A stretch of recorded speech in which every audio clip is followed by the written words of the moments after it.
সততা, সত্যবাদিতা আল্লাহ সুবহানাহু ওয়া তাআলার একটি বড় নিয়ামত। কোরআনুল কারীমে আল্লাহ পাক বলেছেন, ইয়া আইয়ুহাল্লাযীনা আমানু, হে বিশ্বাসীগণ, ইত্তাকুল্লাহ, আল্লাহকে ভয় করো, ওয়া কুনু মা'আস সাদিকিন, এবং সত্যবাদী যারা তাদের সংস্রব অবলম্বন করো, সত্যবাদীদের সাথে থাকো। এটি একটি বিরাট বিষয় ইসলামে, এবং আল্লাহ সুবহানাহু ওয়া তাআলা একজন মানুষকে ভালো করার জন্য এই উপদেশ কোরআনুল কারীমের মাধ্যমে আমাদেরকে দিলেন, কারণ ভালোর সাথে থাকলে ভালো হয়। একজন কবি একটি বাগানের ভিতর দিয়ে হাঁটতেছিলেন, হঠাৎ বাগানের মধ্যে কেমন জানি ঘ্রাণ। তিনি ওখানে বসে যখন বিশ্রাম নিচ্ছিলেন, মাটি একটু নাকের মধ্যে নিয়ে দেখেন যে মাটির মধ্যেও ঘ্রাণ চলে আসছে। তখন তিনি মনে মনে ভাবতে লাগলেন, ব্যাপার কি, মাটি এত ঘ্রাণ কেন? তখন দেখলেন যে তিনি যেখানে বসছেন এগুলো ফুল গাছ, গাছের মধ্যে অগণিত ফুল হয়েছে, যে ফুলগুলো মাটিতে পড়ছে, আর ওই ফুলের ঘ্রাণের কারণে মাটির মধ্যে ঘ্রাণ চলে আসছে। সুবহানাল্লাহ। সুহবত এমন এক জিনিস, এই জন্য আল্লাহ পাক বলেছেন যে সত্যবাদীদের সুহবত অবলম্বন করো। ঠিক স্বর্ণের খনির কিনারেও দেখা যাবে যে মাটি বা পাথর, ওগুলো যদি চালনি দিয়ে চালা হয় এবং কোষ্টি পাথরে যদি যাচাই করা হয় এবং সেখান থেকে যদি স্বর্ণ সংগ্রহ করার চেষ্টা করা হয়, তাহলে দেখা যাবে যে মাটির ভিতর থেকে নির্যাস আকারে কিছু স্বর্ণ বের হয়ে যাচ্ছে। অর্থাৎ স্বর্ণের সাথে থাকার কারণে মাটির ভিতরে স্বর্ণের গুণ চলে আসছে। সুবহানাল্লাহ কি বিহামদি। ঠিক এটি সুহবতের কারণে হয়। একজন হক্কানি আলেমের সুহবত বা একজন নেককার ব্যক্তির সুহবত, একজন আল্লাহওয়ালার সুহবত। বনী ইসরাইল যুগে একজন ব্যক্তি অনেকগুলো খুন করেছিল, এটা হাদিস শরীফের আলোচনা। পরে একজন আলেমের কাছে গিয়ে বলল, ভাই, আমি তো অনেক খুন করছি, আমাকে কি আল্লাহ মাফ করবে? তখন এই আলেম বলেছিল যে এত বড় খুনি তুমি, তোমাকে আল্লাহ কিভাবে মাফ করবে? তখন ওই ব্যক্তি আলেমকেও খুন করে ফেলল। পরবর্তীতে যখন তার ভিতরে আরো অনুশোচনা পয়দা হইল যে আমি করলামটা কি, আমাকে আরো ভালো আলেমের কাছে, বিজ্ঞ আলেমের কাছে যাইতে হবে, তখন সে সেখান থেকে একজন বিজ্ঞ আলেমের কাছে পরামর্শের জন্য, তওবার জন্য রওনা হইল, কিন্তু রাস্তায় মারা গেল। এখন এই ব্যক্তিকে নেওয়ার জন্য জাহান্নামের ফেরেশতাও চলে আসছে, জান্নাতের ফেরেশতাও চলে আসছে। জাহান্নামের ফেরেশতারা বলতেছে যে আমরা তাকে জাহান্নামে নিয়ে যাব, কারণ সে খুনি। আর জান্নাতের ফেরেশতারা বলতেছে যে সে আলেমের কাছে যাইতেছিল তওবার জন্য, ইস্তিগফারের জন্য, পরামর্শের জন্য, আমরা তাকে আলেমের কাছে যাইতেছিল সেহেতু আমরা তাকে জান্নাতে নিয়ে যাব। দুই ফেরেশতার মধ্যে, দুই দলের মধ্যে ঝগড়া। ঠিক তখন আল্লাহ সুবহানাহু ওয়া তাআলা বললেন যে তোমরা দেখো কোন দিকে রাস্তা কম। যদি তার নিজের বাড়ির দিকে রাস্তা কম হয় তাহলে সে জাহান্নামে যাবে, আর আলেমের বাড়ির দিকে যদি রাস্তা কম হয় তাহলে সে জান্নাতে যাবে। আসলে আলেমের বাড়ির দিকে রাস্তা ছিল বেশি, কিন্তু আল্লাহ সুবহানাহু ওয়া তাআলা নিয়তের কারণে আলেমের কাছে যাচ্ছে তওবার জন্য, এই কারণে ওই দিকে রাস্তা কমায় দিলেন কুদরতি ভাবে। সুবহানাল্লাহ। তখন দেখা গেল মাপ দিয়ে যে আলেমের দিকে তার রাস্তা কম, মানে আলেমের বাড়ির দিকে সে আগায় গেছে বেশি। আল্লাহ সুবহানাহু ওয়া তাআলা তাকে ক্ষমার ব্যবস্থা করলেন, ক্ষমা করে দিলেন। এর নাম সুহবত। আলেমের দিকে, একজন হক্কানি আলেম আল্লাহওয়ালার দিকে যখন মানুষ হাঁটা শুরু করে, ওইটি একটা তওবা হয়ে যায়। এটা কি আল্লাহ পাক তওবা ধরে নেন। আমরা আসহাবে কাহাফের ওই আলোচনা থেকে দেখতে পাই, সূরা কাহাফের, যে একটা কুকুর পর্যন্ত জান্নাতি হয়ে গেল ওই 6 জন বা 7 জন যুবকের সাথে, জান্নাতি যুবকের সাথে সংস্রবের কারণে, সুহবতের কারণে। এই 6 যুবক যখন রওনা হইতেছিল, তখন কুকুরটাও তাদের সাথে যাবে। সেই যুগে সবাই মূর্তি পূজা করলো। এই 6 জন যুবক সিদ্ধান্ত নিল যে আমরা দেশ ছাড়ব, কিন্তু আল্লাহকে ছাড়ব না, ঈমান ছাড়ব না, ইসলাম ছাড়ব না। এবং বাদশাহ তাদেরকে শাস্তি দেওয়ার জন্য বলেছিল, আগামী বৃহস্পতিবার পর্যন্ত তোমাদের সময়, এই 3 দিনের মধ্যে তোমরা তো মূর্তি পূজক হয়ে যাইবা।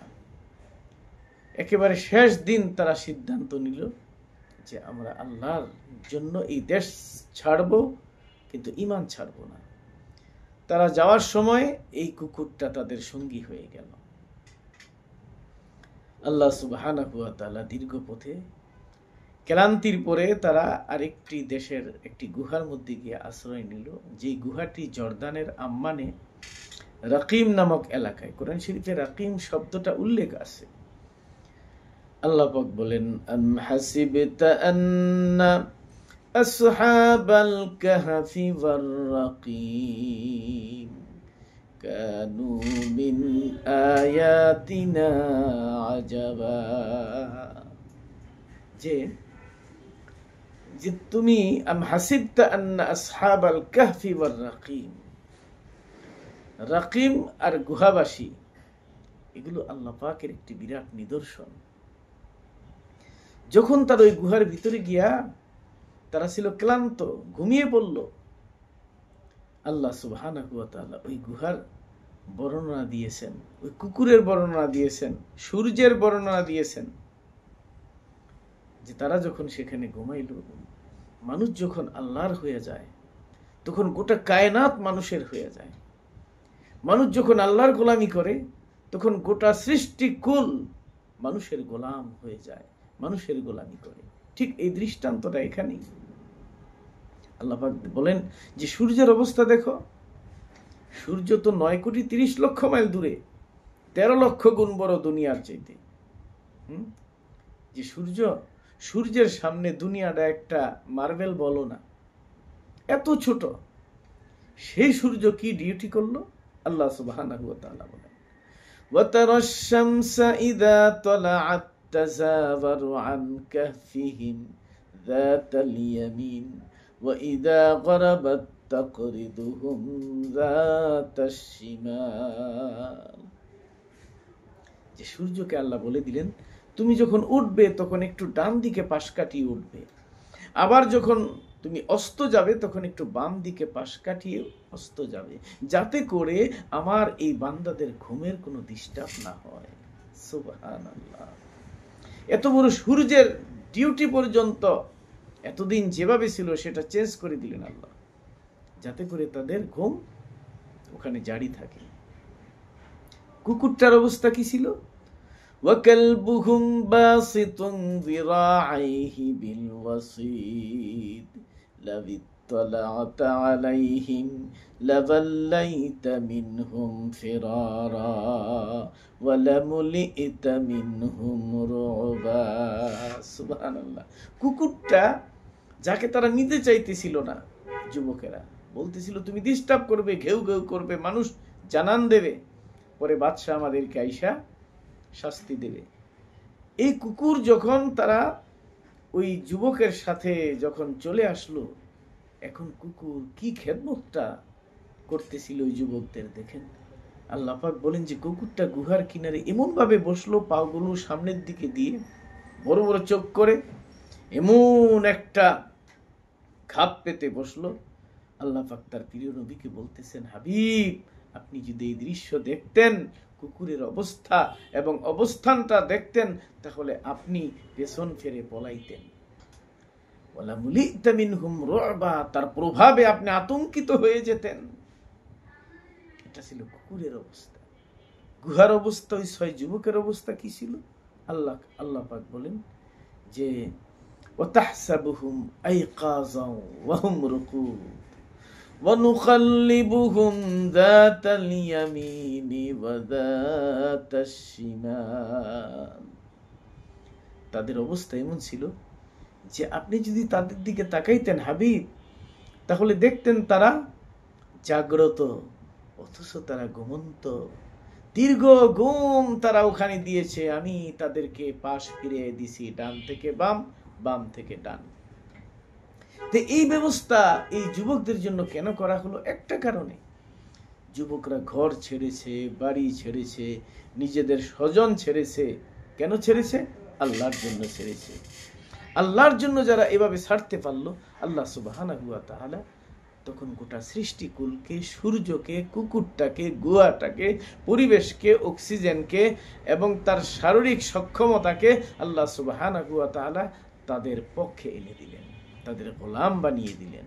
তারা তখন, গোটা সৃষ্টি তখন ওই যুবকদের গোলাম হয়ে গেল।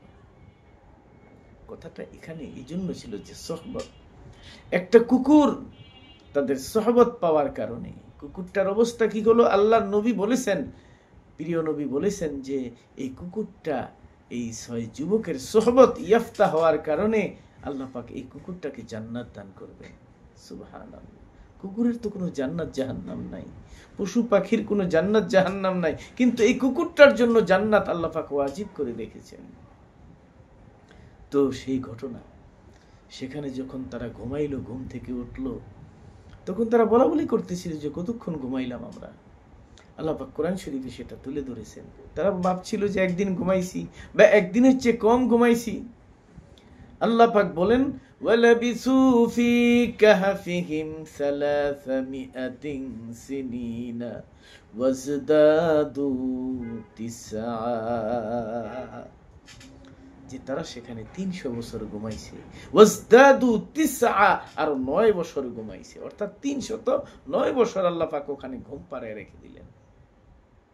ঘুম শেষ হওয়ার পরে যখন তারা বাজারে গেল, লেগে গেল মহাগেঞ্জাম।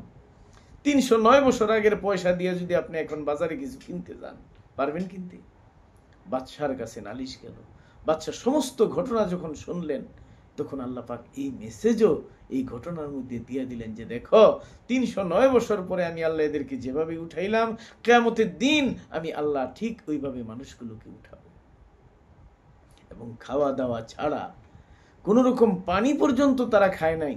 এই খাওয়া ছাড়া আমি আল্লাহ তাদেরকে 309 বছর এখানে বাঁচায় রাখলাম। এবং তাদের অবস্থানটা কত মজবুত ভাবে এখানে করলাম। বাদশা যখন সব জানতে পারলো, তখন ওখানে একটা মসজিদ তৈরি করে দিয়েছিল। এই মসজিদটির স্মৃতি চিহ্ন এখনো রয়েছে। যাই হোক, আমার বক্তব্যের সারাংশ হলো যে সোহবত মানুষকে কোথায় নিয়ে যায়, সংস্রব। এই জন্য আল্লাহ কোরআন আল কারীমে বলেছেন যে তোমরা সত্যবাদীদের সংস্রব অবলম্বন করো, সত্যবাদীদের সাথে থাকো। রাজনৈতিকভাবে হোক, সামাজিকভাবে হোক, পারিবারিকভাবে হোক, সত্যবাদীদের সাথে থাকো। সত্যবাদিতা তোমাদেরকে নেকের দিকে নিয়ে যায়, আর নেক তোমাদেরকে জান্নাতের দিকে নিয়ে যায়। সুবহানাল্লাহ। এটি হাদিস শরীফে নবীজি বলেছেন, ওয়া ইন্নাল বিররা ইয়াহদি ইলাল জান্নাহ। বীর, নেক আমল, সততা, সত্যবাদিতা, এগুলো তোমাকে জান্নাতের দিকে নিয়ে যাবে।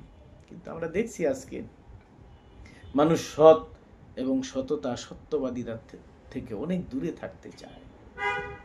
এটি জাহান্নামের লক্ষণ। আল্লাহ পাক আমাদের সবাইকে হেদায়েত বুঝার তৌফিক দান করুন। সোহবত, সত্যবাদিতা এবং নেক লোকদের সংস্রব অবলম্বন করা, এটি বিরাট বড় জিনিস, অনেক বড় জিনিস। মাটির মধ্যে যদি ঘ্রাণ চলে আসতে পারে ফুল গাছের নিচে হওয়ার কারণে, ফুল গাছের সংস্রব অবলম্বন করার কারণে, তাহলে একজন নেককার ব্যক্তি তার সাথে থাকলে, তার মতে থাকলে, তার পথে থাকলে, তার সংস্রব অবলম্বন করলে, তার সোহবত ইয়াফতা হলে আল্লাহ সুবহানাহু ওয়া তাআলা ওরকম নেক বান্দা বানিয়ে দেন। আল্লাহ পাক আমাদের সবাইকে বুঝার তৌফিক দান করুক। আমিন।